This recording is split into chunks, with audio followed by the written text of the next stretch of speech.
Hello and a warm welcome to this edition of the Ponsonby and Massey podcast. On today's programme, we're going to look at the continuing fallout from the disintegration of the relationship between the former First Minister, the late Alex Salmond, and his successor, Nicola Sturgeon. A couple of important developments this week.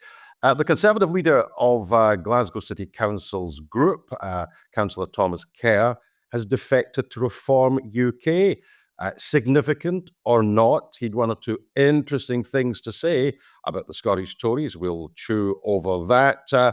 Rachel Reeves, is she going to stay the course as Chancellor of the Exchequer, as there are murmurings in the Labour Parliamentary Party about whether or not she's actually up to the job? And of course, it's almost that time of the year when there will be an inauguration for a new president, Trump about to come in, Biden exiting. What might we expect? A lot to get through, Alex. First of all, let's start with one or two things. Nicola Sturgeon gave an interview to the Financial Times in which she made some very pointed criticisms of Alex Salmond. Moira Salmon very unusually made an intervention saying, can we stop these attacks on her husband? Where does this all leave us? Well, I mean, the first thing to note, I suppose, is that you're right that both of these things were unusual. And as much as Nicola Sturgeon has previously sort of said, well, Alec, of course, could be a complicated fellow and a hard-driving taskmaster and so on. But in this interview with Henry Mance of the Financial Times, she went rather further. She said, that he could be a bully and that she had to sort of intervene and tell him off on many occasions. And Moira Salmon, who you rightly say is not a figure with a particularly high public profile, then released a statement saying, enough is enough. Can we please stop talking about my late husband? Can we stop having these sort of what she termed attacks on him? Can we allow his family to grieve in peace? And this was a sentiment that was then, I think, again, somewhat surprisingly perhaps, endorsed by John Swinney, the First Minister, who appeared to agree with Moira Salmon, despite himself also having previously agreed with Nicola Sturgeon's observations. So you have, again, an aspect, I suppose, of this ongoing psychodrama, to put it in somewhat cliched terms, at the top of the SNP that nobody can quite move on from. And I think the specifics of it are slightly interesting, so because Nobody has ever doubted that Alex Salmond could be a difficult person to work for, that he inspired extraordinary loyalty from quite a number of the people who worked for him, but that he could also be, at times, unreasonable and a very difficult person to work for, and that his banner could be brisk and brusque. Brisk, in fact, was the term that John Swinney had used previously. And so suggesting that noting this counts as an attack on him, I think, is possibly taking it too far. And if it is an attack, then we are in this curious position where, while we can certainly sympathize with Moira Salmon's position, I think, on a personal, human level, we are in the position where telling the truth is now considered an attack and something that should be forbidden or locked away in a box and never taken out for fresh examination. And I think that is a curious state of affairs in which to be in. But perhaps your views differ on this, Bernard. Well, but I would simply offer two observations on this. First, in relation to the Financial Times interview that Nicola Sturgeon did. Now, Nicola Sturgeon has said many things about her relationship with Alex Salmond. You will recall that there was those two one-hour BBC programmes, which we chewed over in great detail, where she made comments about Alex Salmond. She gave evidence to a parliamentary committee, which also touched on aspects of that relationship. And when she was First Minister, she answered questions every Thursday quite a number of times on the nature of that relationship. Now, what strikes me is really rather interesting is that she was effectively saying, and we have to, this is Nicola Sturgeon's point of view, it's clearly not the point of view of people who were close to Mr. Salmon, that he was a serial bully.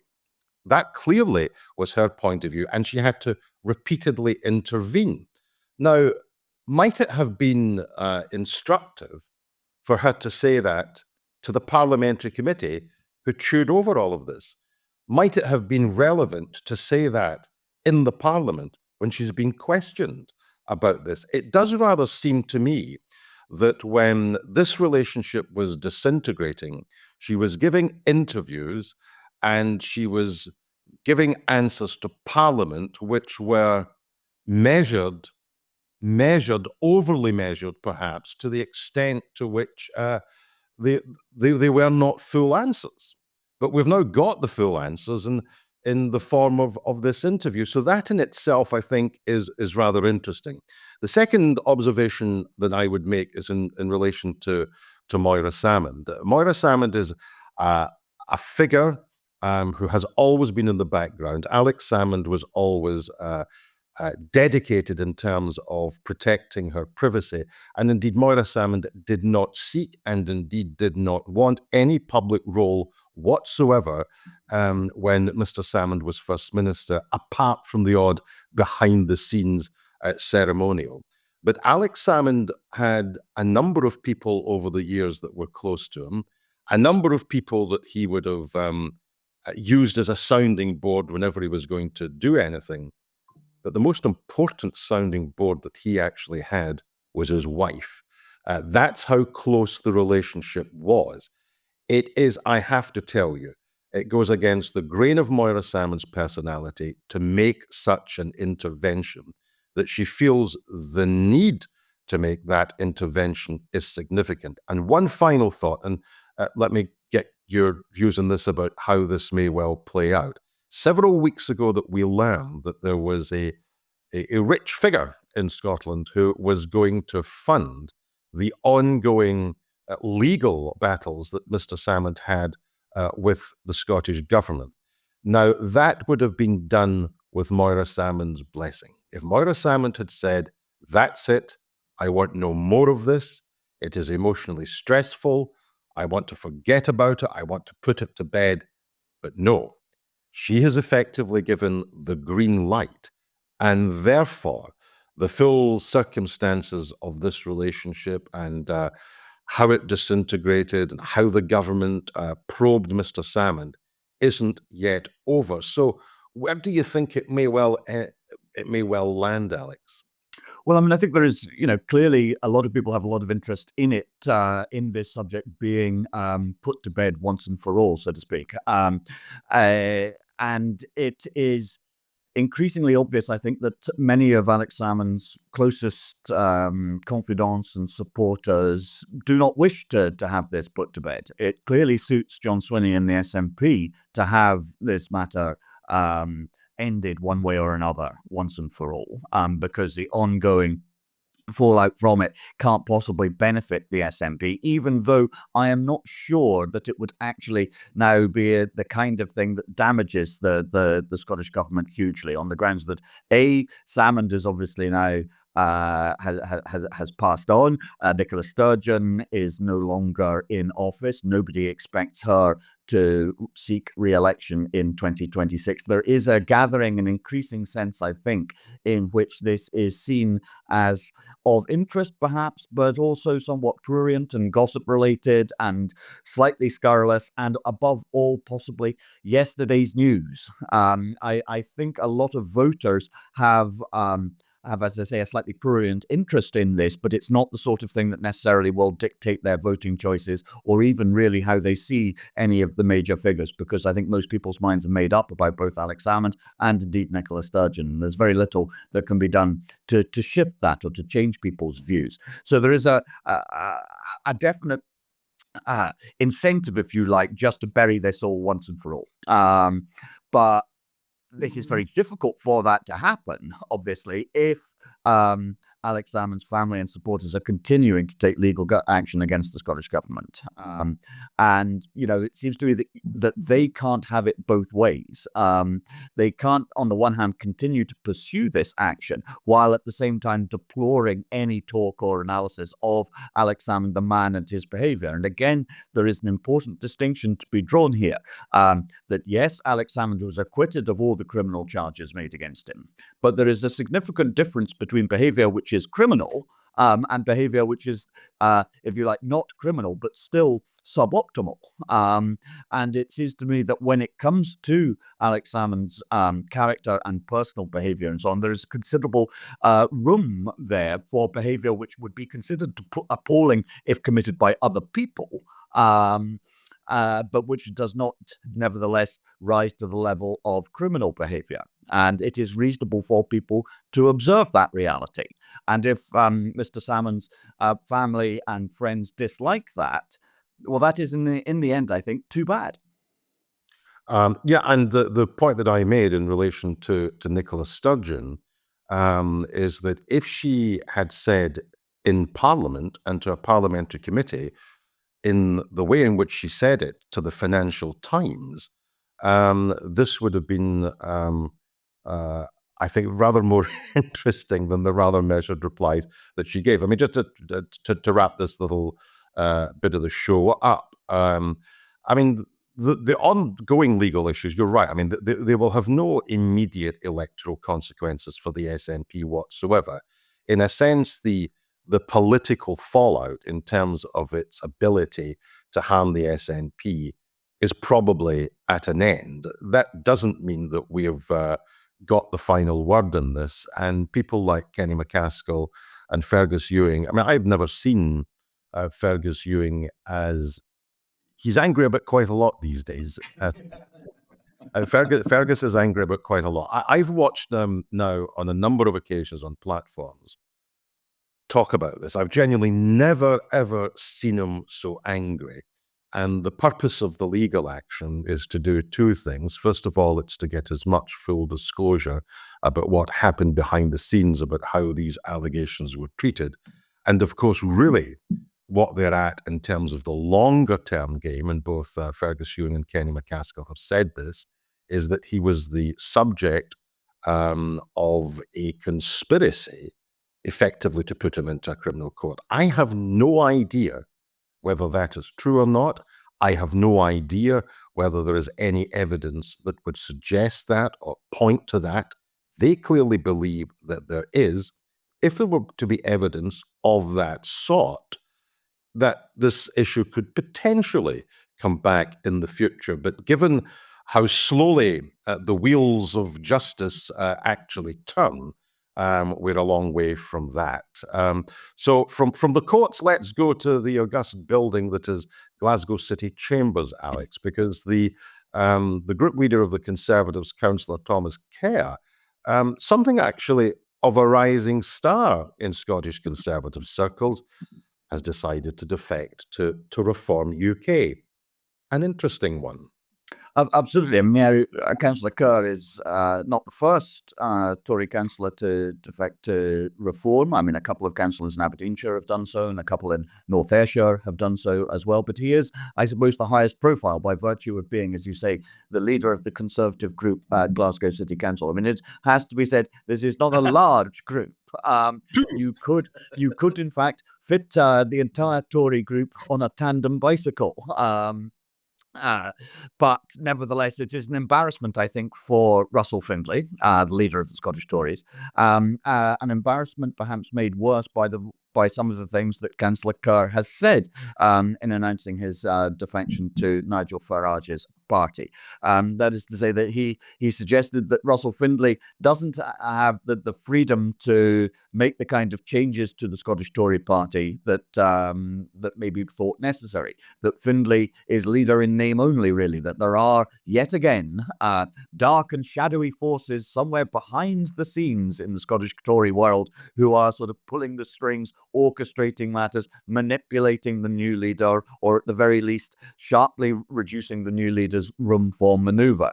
Now, the Scottish Conservatives have a gift, which has been demonstrated over many, many years, decades, in fact, for this kind of feuding, backstabbing, accusations of betrayal of, as I say, the dark forces behind the scenes who are somehow the people really in charge, even though these people are themselves rarely ever identified openly.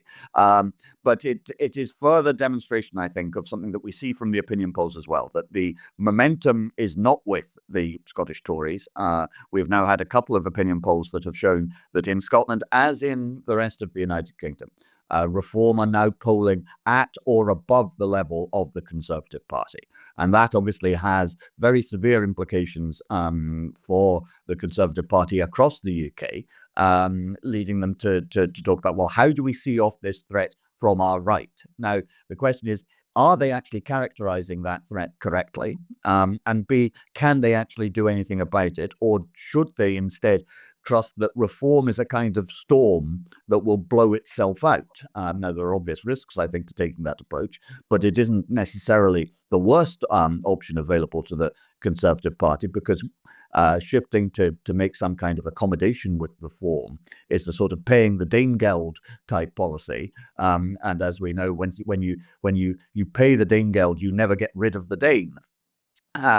So I think that this is a problem, a gathering problem for Russell Findlay, because it does suggest that he doesn't have the kind of control over the party or engender the kind of loyalty within the party that would be considered ideal from his point of view.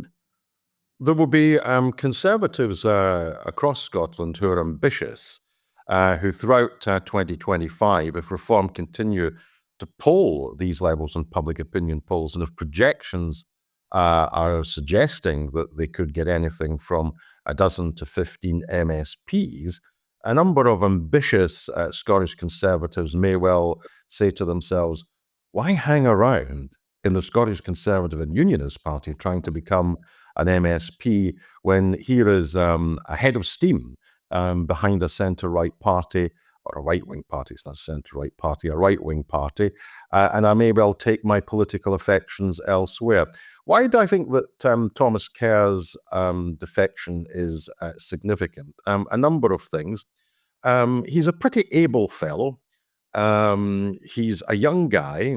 He comes from a working class background. In a sense, if you were looking at the kind of archetypal Scottish Conservatives that you would find in the old Glasgow District Council and the old Strathclyde region, they were not people like Thomas Kerr. He generally comes from a working class background in Shettleston. He was also the Conservative candidate in the Rutherglen and Hamilton West by-election. And the TV debate, which I sat through when I was still at STV, I judged that on performance terms, on strictly performance, not necessarily argument, he was the strongest performer on a high-profile TV debate. He was something, therefore, of a rising star in Scottish Conservative circles, and he probably could have said to himself, there's a fair chance, if I stick around, that I may well top the Glasgow list if I have ambitions to go to Holyrood. And even although we are talking here about a party that the polls are suggesting it's a case of diminishing returns, he probably could have cut out some kind of career within the Scottish Tories. And I think longer term, the Tories are still a safer bet if you want a political career than Reform UK, which I suspect is transient, but the transient phase may well last years rather than months. So the fact that someone like that, who's really a committed councillor within Glasgow City Council, decides to defect is significant. And we have posed the question before in the podcast, is 2025 going to be the year of Reform UK? Will 2025 be the year in which both Labour and Conservatives, and indeed SNP, when all of the mainstream parties are going to have to attack reform in a different way? Because the problem that they essentially have is that Farage is a populist politician who takes an issue where there is traction in the electorate, and traction which cuts across the voting intentions of people in all of the mainstream parties, and he manages to get a certain degree of anger, coalescing around a particular issue, whether it's getting out of the EU, whether it's immigration. And the more that the mainstream parties talk about his views on Brexit or immigration, they talk to his agenda, and in a sense, they embolden his raison d'etre. But his broader politics, of course, is much wider than the issue around which he manages to coalesce a populist coalition. And I suspect that 2025 will be the year of Reform UK, and I suspect it will be the year when the mainstream parties say to themselves, the gloves need to come off, and we shouldn't chat about the agenda that he's pushing. We should attack his broader politics. Yeah, I mean, I think that's clearly something that will probably have to happen. I mean, John Swinney has said, this is a time where we must confront Reform UK. We can't just pretend that that Reform's agenda has no purchase in Scotland. And in fact, we know that it does have a degree of purchase in Scotland. We look at council by-elections. Now, they are not the be-all and end-all, but they are useful little indicators of where politics is going. We see Reform taking, 15% of the vote in council by-elections in places like Glasgow, Maryhill. We see it taking a third of the vote in a by-election up near Fraserburgh, which is admittedly, where we might expect it to do quite well because that is the most, if you like, Brexity part of Scotland. But, all of that indicates, I think, that Reform is not just taking votes from people who would otherwise vote for the Scottish Conservative Party. It is taking votes from people whose second choice or previous choices at elections might well have been the Labour Party, might well in certain places have been the SNP, because what Reform feeds off more than anything else is the sort of general sense of hopelessness and that nothing works anymore. So to that extent, there is ample ground for Reform to make further gains in Scotland. If you look at things like, there's a report that came out from the Royal College of Nurses, nursing this week, which demonstrated, the lack of faith and need, almost, if you like, the despair that many nurses now feel about the conditions in which they're required to work within the National Health Service. And, John Swinney was asked about this by both Russell Finlay and Anas Sarwar at First Minister's Questions this week. And eventually, all he could really sort of say in response was, well, we are doing our best, and winter is always difficult for the National Health Service. Winter takes us by surprise every year because people get flu and all the rest of it. And if it weren't for the fact that so many people are sick, the National Health Service would be in excellent condition. Which, well, fine, but it's not actually a particularly impressive argument. And it's the sort of thing that Reform feeds off in the same way as things like the ferries or the failure to dual the A9, which again, remember, that's 11 miles of dual carriageway have been built in a decade. It's an extraordinary piece of maladministration, if you like. All of these things combine and give that sort of sense of hopelessness, the fact that things are not working as they should. And that is the sort of thing that opposition parties and opportunistic opposition parties such as Reform can feed off and thrive upon. And we know this because, to a certain degree, that is also something which has lain behind the SNP's success over many, many years. The sense that Britain has stopped working, not just for Scotland, in fact, but for everybody, but that here in Scotland there is a plausible and viable alternative, that we could arrange things differently. So, the SNP is no stranger to some of the forces and impulses that lie behind Reform's uptick in the opinion polls. Now, that's not to say that Reform and the SNP are identical parties by any stretch of the imagination, no, but that some of the things that lie behind their success have a number of things in common. That's all I would say. But confronting that, is really, really difficult because, as Keir Starmer has the same job at a UK level and so on, you have to demonstrate that the state is functioning as it should. And the big story of British politics over the last 15 years, really, 20 years almost, in terms of since the financial crisis of 2008, is that the state has failed to discharge its responsibilities effectively, efficiently, and transparently. And so people have the sense that things are not working as they should. And that is something that the Labour Party appreciated in opposition at a UK level. But doing anything about it once you're in government is, of course, very much more difficult. And Keir Starmer and Rachel Reeves have not got off to a great start. And that's now a commonplace observation that even people within the Labour Party accept. But changing things, takes time and is very, very difficult. And it requires clear leadership with a key sense of priorities. And one of the problems I think the Prime Minister has is that he hasn't actually demonstrated that clarity and single-mindedness of vision and purpose that then has to cascade down through all government ministers who are all sort of putting their shoulders to the same wheel, if you like. And the lack of that grip, that political grip, is, I think, actually Keir Starmer's biggest problem. But we see again, a degree of sort of drift and confusion, I think, at the heart of the government in Westminster, where it is doing one thing in one direction and a contradictory thing in another direction. And you're then left with thinking, well, what's it all actually about? Which then leads us into, rather neatly, I suppose, into the question that you referenced, suspiciously neatly, possibly, a little too conveniently, into the question that you posed at the top of the show, which is the whispers around Westminster and in Whitehall about the Chancellor's future. When you have, let me put it this way, but when you have Pat McFadden, who is seen as a potential successor for Rachel Reeves and is a very influential figure within the government, one of the 3 or 4 most important people in the government, probably, in fact.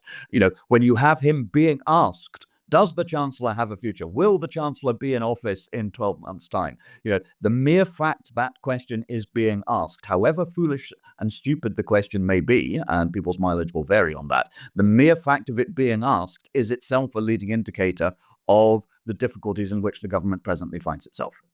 Yeah, absolutely. And I think you summed up very well the dilemma, which is that Labour needs to deliver, but the Prime Minister has manifestly failed to impose a clear narrative and a clear sense of direction that the government are going in. And interesting that you name-check Pat McFadden there. I mean, I have known Pat McFadden for a very, very, very, very, very long time. I remember Pat when he worked for the late Donald Dewar.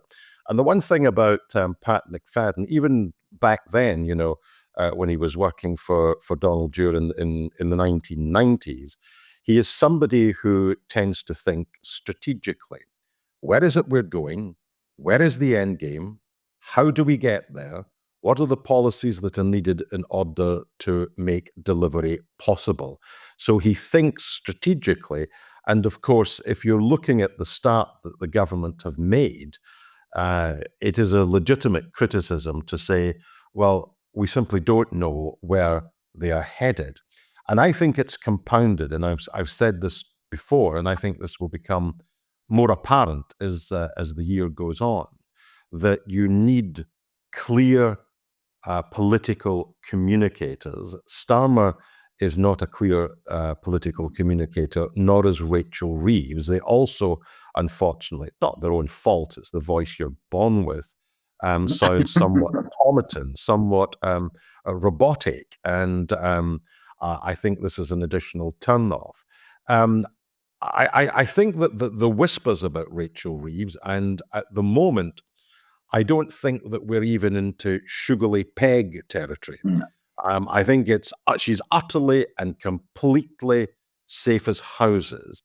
But as the year goes on, and if growth or the green shoots of growth are not evident, and Labour continue to take a tanking on the polls, any Prime Minister who is deeply unpopular, when there is a clamour for change, in order to keep the heat off him, very often will have to have a sacrificial lamb, and the sacrificial lamb will be the individual that's in charge of the key levers of domestic policy, which tends to be the Chancellor. Now, we're a long way from that, and we're not even in Sugarly Peg territory, but there's a long way to go in this government, and if growth doesn't happen, and if the communication of the government's economic policy does not improve, then the whispers will become howls.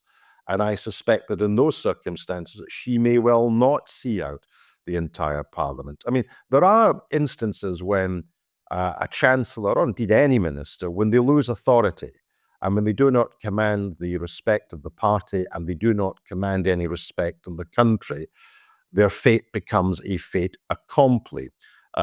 Previous governments, we saw when Jim Callaghan, the devaluation crisis, that was a crisis which effectively cost him his job as Chancellor of the Exchequer, was replaced by Roy Jenkins. Dennis Healey was Chancellor for all the way through the two parliaments, Wilson Callaghan 74 to 79, because he was an intellectual thug, a bully who was on top of the brief, could see down all of the opponents, and was such a commanding presence and figure that there was no way that Healey was going to be replaced as Chancellor.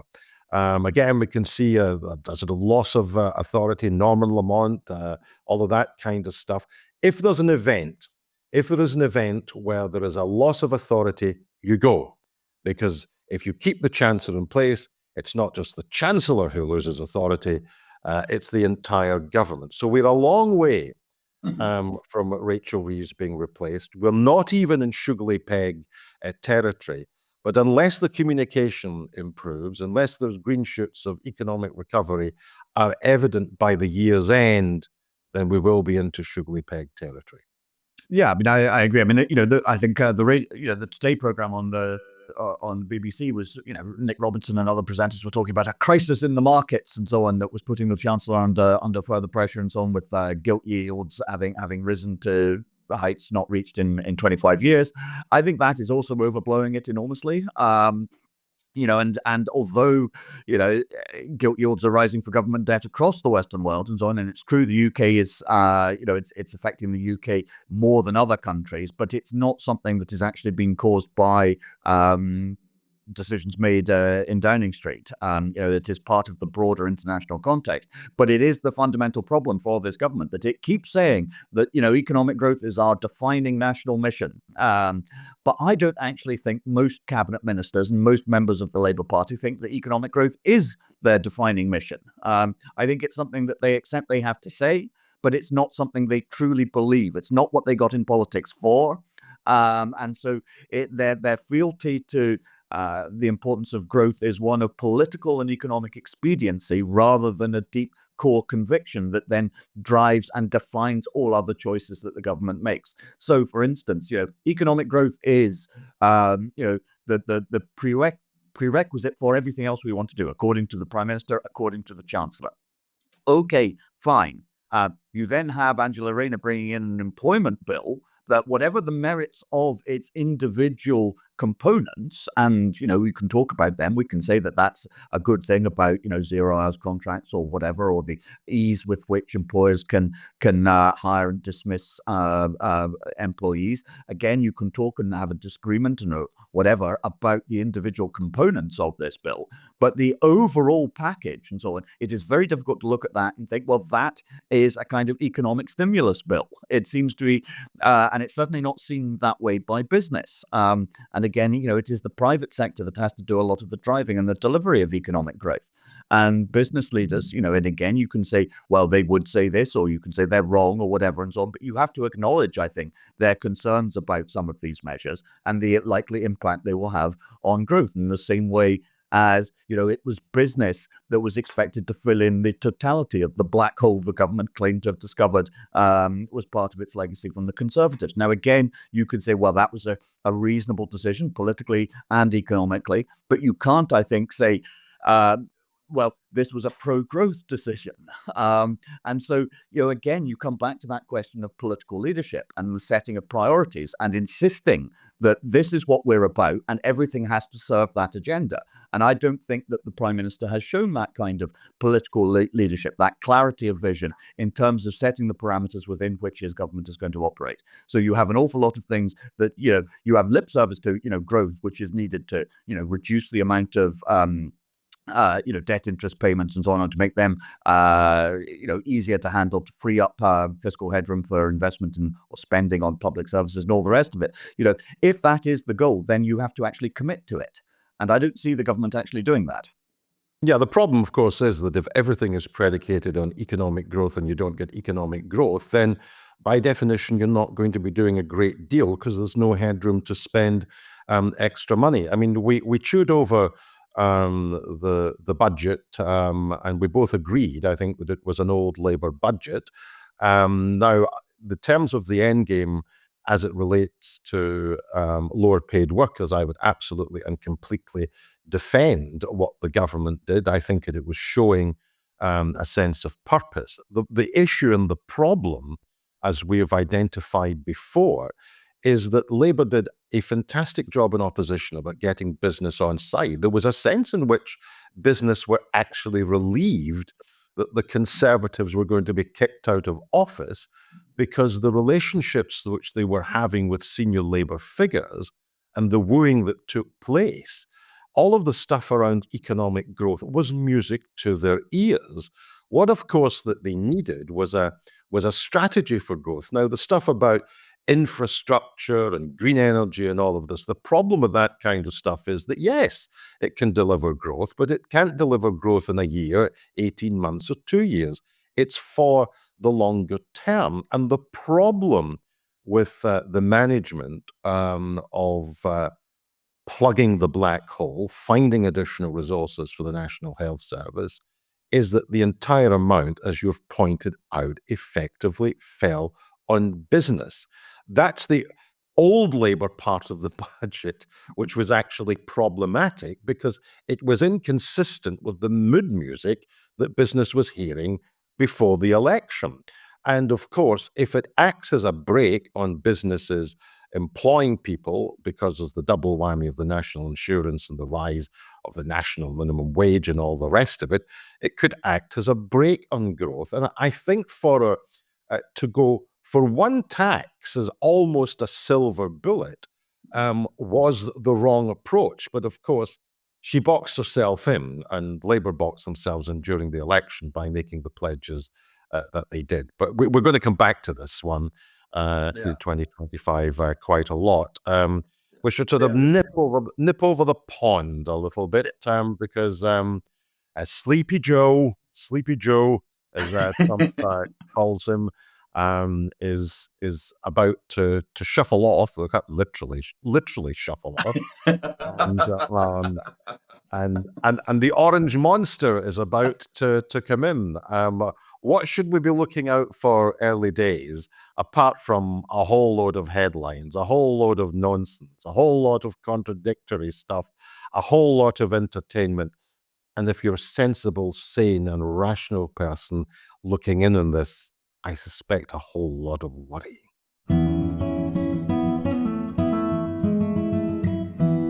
Now, as you know, podcasts rely on the support of listeners and sponsors. And I'm delighted to say that we are teaming up with the Inverary Inn, a venerable institution in Scottish hospitality, and somewhere I'm pleased to say both Alex and I frequent when we visit. Yes, and if you're not familiar with Inverary, it's one of the most picturesque coastal towns in Scotland, with its historic streets and castle, which have featured in many Hollywood films. It's only an hour's drive or so from Glasgow and a couple of hours across country from Edinburgh through some of the most picturesque scenery in the country. And if you go there, you really can't miss the Inverary Inn. It's very, very conveniently located, and of course, with those absolutely stunning views of Loch Fyne. And we are also delighted that the good people at the Inverary Inn are teaming up with us with this special offer for all of the listeners and viewers to the Ponsonby and Massey podcast. If you book a stay between now and March 2025, they will include a £25 dining credit to enjoy some of the hotel's wonderful Highland fare. Just quote the code podcast2024. That's podcast 2024. Yep, that's a generous offer, and it's one which I am going to take them up on. To find out more, just visit www.inverary-inn.co.uk or give them a call. As ever, terms and conditions apply. Yeah, I mean, I think if you look at some of the pre-inauguration rumblings that have emanated from the Trump camp and so on, it is difficult to know what to make of them in certain respects. We're going to buy Greenland. We're going to take back the Panama Canal. Canada is going to become the 51st state of the American Republic. All of these things, as ever with Trump, I think the difficulty is that old. It's now become something of a cliche, hasn't it? The question of when to take him literally and when to take him seriously. it is very, very difficult to work that out.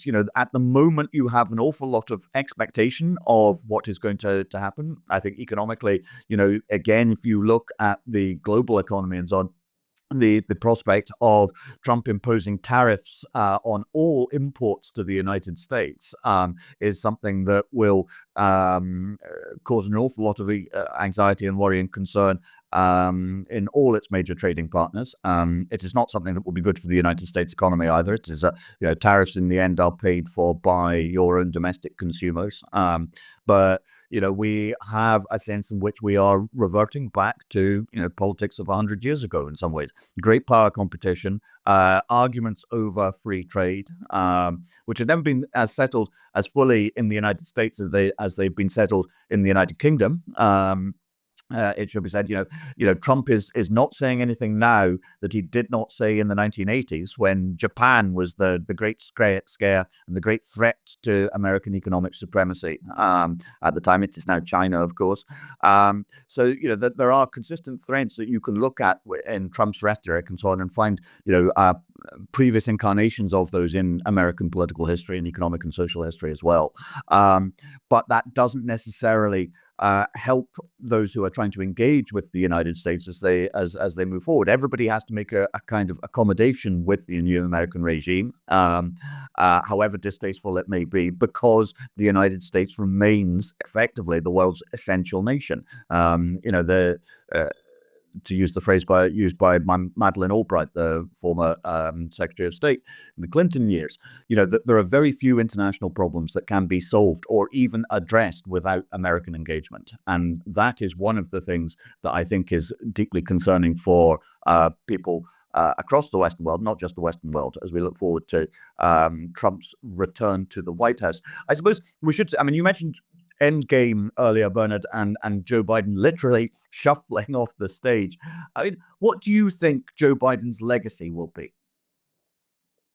Well, there is an irony that as he leaves office, some of the underlying economic indicators are actually pretty strong. The American economy is in far better shape than most of the European economies. I suspect that it will be defined by someone who never really, in my view, looked like a president. He was someone who didn't sound like a president.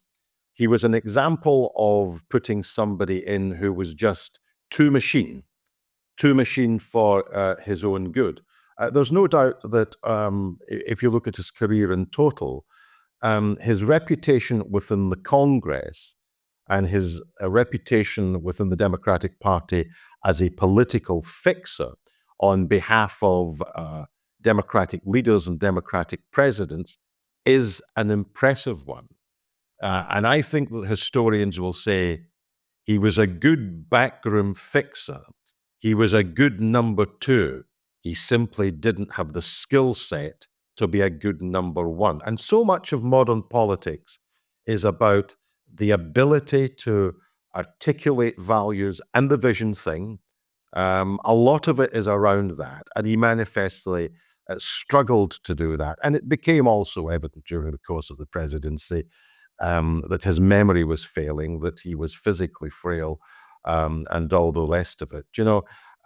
You can be a fixer and you can be a significant president, probably of the last century. And this is not my judgment, it's the judgment of the disgraced Richard Milhouse Nixon, who said that the most impressive legislator in Congress in the whole of the last century was Lyndon Johnson. And Johnson had a big personality, and he used his abilities to fix when he became president. So I think that you will say of Biden, decent number two, decent fixer, never a number one. But, in politics, it's always in terms of how the voters feel. It all comes back to the economy, stupid. It all comes back to whether or not people are feeling better off or not. And the irony is that we're about to get an American nationalist in the White House. All this stuff in Greenland and the Panama Canal and trade, if you were defining American nationalism, these would be the building blocks. And the irony of irony is that a man who's made his money through the capitalist system is going to become perhaps restrictive in key aspects of economic policy, which of course is yet another indicator of nationalism. Nationalism very often doesn't support free trade. Yeah. No, I mean, I think, in the end, Biden, for all his domestic achievements, and as much as you're right that the American economy, is in far better health than the economy in any other Western nation, for all of that, passing that, major investment reforms like the Inflation Reduction Act and so on, for all that Biden's supporters can point to a legacy of domestic achievements in that sense, it is not an achievement that is felt or deeply felt by voters themselves. And fundamentally, when you look at the big picture question of Biden's presidency, he became the Democratic Party's presidential nominee in 2020 because he was deemed the person most likely to remove Trump from the White House. And that was the single most important thing, the only thing that really mattered. And while he departs the Oval Office, he leaves the White House with Trump returning to power in 1600 Pennsylvania Avenue. And so by that definition alone, I think you have to consider that Biden's presidency was a colossal, monumental failure. And that's before you consider, say, in terms of foreign policy, debacle such as the withdrawal from Afghanistan, which admittedly began on Trump's watch and then was continued and confirmed by Biden. Questions over the efficiency or the use or the commitment of America's commitment to Ukraine's defense of itself in its war against Russian aggression. Failure to really use the power of the American presidency to offer, again, a clear direction to the Western world, to the NATO alliance, the Atlantic alliance, and so on.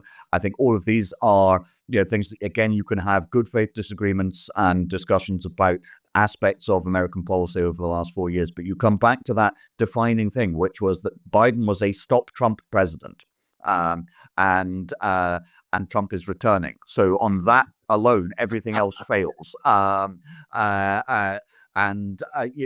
think you have an alternative history of the last 4 years where Biden announces, after the midterms in 2022, that he is not going to seek re-election because he appreciates that he is, old enough that he might be fit right now, but he is not going to be fit to be president in 4 years' time, in 2028, 2029. And he accepts that and he stands down, and there's then a proper contest within the Democratic Party to succeed him, pick a different nominee who might have had a better chance of defeating Trump as it becomes clear that he is going to win the Republican Party's nomination, and so on. And you have a very different type of history. And even if the Democrats were to lose, so on, Biden is seen as the guy who did the right thing for party and for country. Instead, his decision to seek re-election until it became quite clear that that was impossible makes him look sort of both out of touch and selfish. And the man who risked everything for the sake of his own ego. Again, that might be slightly unfair. Biden may well have thought that he was still the person best placed to defeat Trump, but it became quite obvious that that was not going to be the case, and that the Democrats would have lost far more heavily, I think, if Joe Biden had been the nominee last December than they eventually did with Kamala Harris. And so, it is a sad business, I think, seeing Biden shuffle off the stage after more than 50 years of public service, going all the way back to the early 1970s when he was first elected as a senator from Delaware. And it is a sad and rather mournful, even pitiful end. But end it is, and it ends, I think, in failure. Yeah, and a tawdry one at that, with the pardon for the son. I just think But that's standard practice. It's standard practice, and it's still tawdry standard practice. Really, it's appalling, and it cuts right the way through. I think the nobility of public service when you use the influence of your office for effectively bailing out a member of your own family is beyond deplorable. But beyond deplorable may well be the judgment that we'll be making at the end of the Trump presidency. Second presidency, who knows? But we've had a good run around this afternoon. I hope that those who are listening or watching on YouTube have enjoyed our thoughts. Do keep watching and listening. Do recommend the podcast to your family and friends. Do get in touch and let us know what you think. But from this edition of the podcast, it's a very goodbye from me. And it's very goodbye from me.